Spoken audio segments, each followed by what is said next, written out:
بسم اللہ الرحمن الرحیم۔ تقسیم قیاس باعتبار مادہ۔ شروع میں یہ ذکر کیا تھا کہ قیاس کی دو طرح تقسیمیں کریں گے ہم، ایک صورت کے اعتبار سے، ایک مادہ کے اعتبار سے۔ صورت اور مادے کا فرق بھی میں نے بتا دیا تھا۔ صورت کا مطلب ہے ظاہری جو شکل و صورت ہمیں نظر آ رہی ہے اس اعتبار سے، اور مادے کا مطلب ہے اس میں جو قیاس کے اندر دو قضیے تو ہوں گے، دو قضیوں کے بغیر تو قیاس نہیں بن سکتا نا، تو وہ دو قضیے معنی کے اعتبار سے کیسے ہیں، ان کا معنی کس طرح کا ہے۔ معنی کے اعتبار سے وہ پکے قضیے ہیں یا سچے قضیے ہیں، جھوٹے ہیں، سچے ہیں تو پکے ہیں، یقینی ہیں، یا اس میں سچ بھی ہو سکتا ہے، جھوٹ بھی ہو سکتا ہے، اس طرح اس کی درجہ بندی ہے۔ تو یہ جو تقسیم ہے یہ کہلاتی ہے مادے کے اعتبار سے۔ تو تقسیم قیاس باعتبار مادہ، فرماتے ہیں مادہ کے اعتبار سے قیاس کی 5 قسمیں ہیں، انہیں صناعت خمسہ بھی کہا جاتا ہے۔ یہ جو 5 قسمیں ہیں، ان 5 قسموں کا نام ہے صناعت خمسہ۔ صناعت جمع ہے صنعتن کی، صنعتن کہتے ہیں فن کو، ایک فن، پیشہ ہوتا ہے، فن ہوتا ہے، جیسے فن نحو جس کو آپ علم کہتے ہیں، علم نحو، علم صرف، اس کو فن نحو، فن صرف بھی کہتے ہیں۔ تو یہ پیشوں کو بھی فن کہتے ہیں، صنعت کہتے ہیں۔ ارے وہ عربی اب آج کی عربی میں بولتے ہوں گے نا، لیکن ویسے صنعتوں سے مراد فن ہوتا ہے، پیشہ ہوتا ہے، کاریگری ہوتی ہے۔ کاریگری جو ہوتی ہے نا، یہ ایک مزدور ہے، ایک درزی ہے، ایک مستری ہے، ایک موچی ہے، ایک کپڑا بنانے والا ہے، کوئی کچھ کرنے والا ہے، کوئی کچھ کرنے والا ہے۔ تو یہ سارے پیشے جو ہوتے ہیں، جس کو اردو میں پیشہ کہتے ہیں، اس کے لیے صنعت کا لفظ استعمال ہوتا ہے۔ جی فرق ہی تو بتا رہا ہوں۔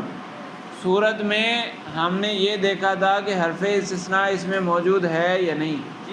حرف استثناء موجود ہے تو استثنائی، اگر حرف استثناء موجود نہیں ہے تو اقترانی۔ پھر کون سا قضیہ ہے، حملیہ ہے، شرطیہ ہے، شرطیہ ہے تو متصلہ ہے یا منفصلہ ہے، یہ ساری چیزیں دیکھ رہے تھے۔ پھر شروع میں کون سا ہے، حد اوسط کہاں موجود ہے، صغریٰ کے اندر حد اوسط کہاں موجود ہے، کبریٰ کے اندر حد اوسط کہاں موجود ہے۔ جو ساری شکلیں پڑھی تھیں، وہ شکلیں کیا تھیں، صورتیں ہی تو تھیں، وہ شکلیں صورتیں تھیں۔ اس میں معنی کی کبھی بات کی ہے، معنی کی کہیں بات کی کہ یہ معنی کیسا ہے۔ ہم نے مثال پڑھی کلو انسان حیوان، کلو حیوان حساس، تو نتیجہ آیا کلو انسان حساس۔ یہاں کوئی معنی کی بات کی کہ یہ جو قیاس کے اندر جو دو قضیے ذکر ہیں، یہ دو قضیے کیسے ہیں معنی کے اعتبار سے، ان دو قضیوں میں کیا معنی پایا جا رہا ہے، اس کی بات کی ہے تو مادے میں اس کی بات کریں گے۔ وہ بتائیں گے کہ یہ قضیہ، ایک قضیہ وہ ہوتا ہے جو پکا ہوتا ہے، یقینی ہوتا ہے، سچا ہی سچا ہوگا، اس میں جھوٹ آ ہی نہیں سکتا۔ اگر کہیں اللہ موجودن، اللہ موجودن، یہ قضیہ کیسا ہے، یقینی قضیہ ہے، سچا قضیہ ہے، اور زید قائم، سچا بھی ہو سکتا ہے، جھوٹا بھی ہو سکتا ہے، یقینی ہے، دونوں میں فرق ہو گیا۔ تو اب اللہ موجودن اس جیسے قضیے کو اگر استعمال کریں گے تو بھی قیاس بن جائے گا، اور زید قائم جیسے قضیوں کو استعمال کریں گے تو بھی قیاس بن جائے گا۔ لیکن اللہ موجود اس جیسے قضیوں کو جو استعمال کریں گے، اس سے جو نتیجہ آئے گا وہ اعلیٰ ترین نتیجہ ہوگا، اور جو زید قائم جیسے نتیجوں سے، قضیوں سے ملا کر قیاس بنائیں گے، جو نتیجہ آئے گا وہ اتنا یقینی نہیں ہوگا۔ انہیں صناعت خمسہ کہا جاتا ہے۔ ان کا نام کیا ہے، برہان، جدل، کتابت، شعر، سفسطہ۔ وجہ اثر، سفسطہ، برہان کا مطلب دلیل، جدل جھگڑا. اچھا یہ جو وجہ اثر ہے، وجہ اثر پڑھ لیں گے تو آپ کو اتنا کوئی سمجھ نہیں آئے گا. آگے جو پانچوں کی الگ الگ تعریفیں لکھی ہیں اس سے سمجھ آئے گا. تو وجہ اثر ایسے ہی پڑھ لو، کچھ سمجھ آ جائے نہ آئے اتنا مسئلہ نہیں ہے. وجہ اثر قیاس دعا سے خالی نہیں ہوگا کہ اس کے مقدمات مفید تصدیق ہوں گے یا مفید تخیل، یعنی اس سے تصدیق حاصل ہوگی یا اس سے خیال حاصل ہوگا. تصدیق یقینی بات اور خیال خیالی بات. بصورت ثانی شعر، جب خیالی باتیں ہوں تو وہ شعر ہوتا ہے. اور بصورت اول پھر دعا سے خالی نہیں کہ وہ مقدمات مفید ظن ہوں گے یا مفید جزم. جزم کا مطلب ہوتا ہے یقین اور ظن کا مطلب ہوتا ہے گمان. 100% کو جزم کہتے ہیں، اور 50 سے زیادہ اور 100% سے کم ہو تو اس کو کہتے ہیں ظن. صحیح ہے؟ ہاں، تو یا تو اس سے ظن حاصل ہوگا قضیہ سن کر ہیں. تصدیق کیا؟ ہاں، تصدیق کے اندر ظن بھی شامل ہے، جزم بھی شامل ہے. معنی تصدیق کا تصدیق ہی ہے. تصدیق کا مطلب بس وہ ابھی یقین سمجھ لو یا غالب گمان اور یقین یوں سمجھ لو. ابھی اس کو نہیں سمجھایا جا سکتا، کیا کریں. جزم بولتے ہیں یقین کو اور ظن بولتے ہیں غالب گمان کو. ایک جب میں نے بولا زید قائم اور آپ کو 100% یقین ہو گیا کہ واقعی زید کھڑا ہے، یہ جزم ہے. لیکن آپ کو سن کر ایسا ہوا کہ پتہ نہیں کھڑا ہے یا نہیں کھڑا، 50-50 ہے، تو وہ نہیں 50-50 ظن نہیں ہے. 50 سے زیادہ ہو جائے، یہ کہہ رہا ہے تو یہ تو جھوٹ تو نہیں بولتا، لہٰذا زید کو کھڑا ہونا چاہیے، لیکن شاید نہ بھی کھڑا ہو، تو کھڑا تو ہونا چاہیے. یہ 50 سے بڑھ گیا نا. 50 سے جو کم ہوتا ہے اس کو وہم، 50 کو نہیں، 50 سے جو کم ہوتا ہے اس کو وہم کہتے ہیں، اور جو 50-50 ہوتا ہے اس کو شک کہتے ہیں.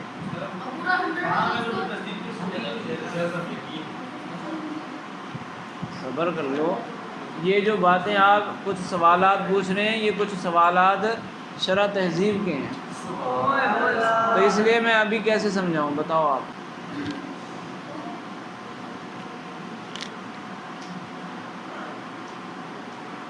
بصورت اول خطابت اور بصورت ثانی پھر دعا سے خالی نہیں کہ وہ مقدمات مفید جزم یقینی ہیں یا نہیں.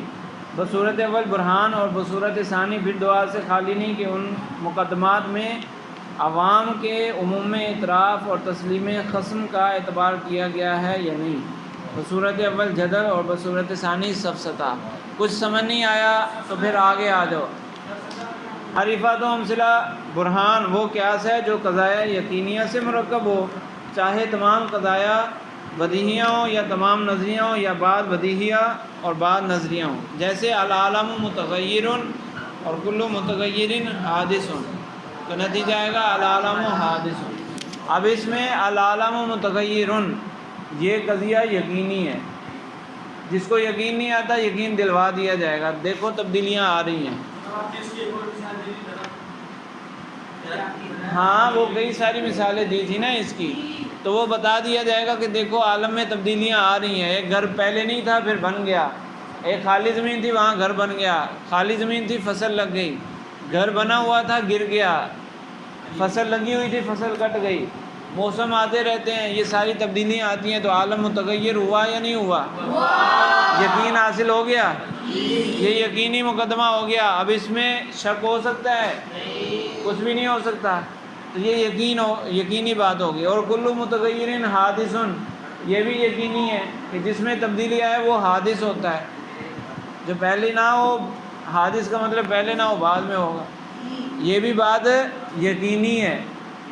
جس کو یقین نہیں آتا یقین دلوا بھی دیا جائے گا، یقین حاصل ہو جائے گا تو اب جو نتیجہ نکلے گا کہ عالم و حادثن، یہ نتیجہ بھی یقینی ہوگا۔ سمجھ آ گئی؟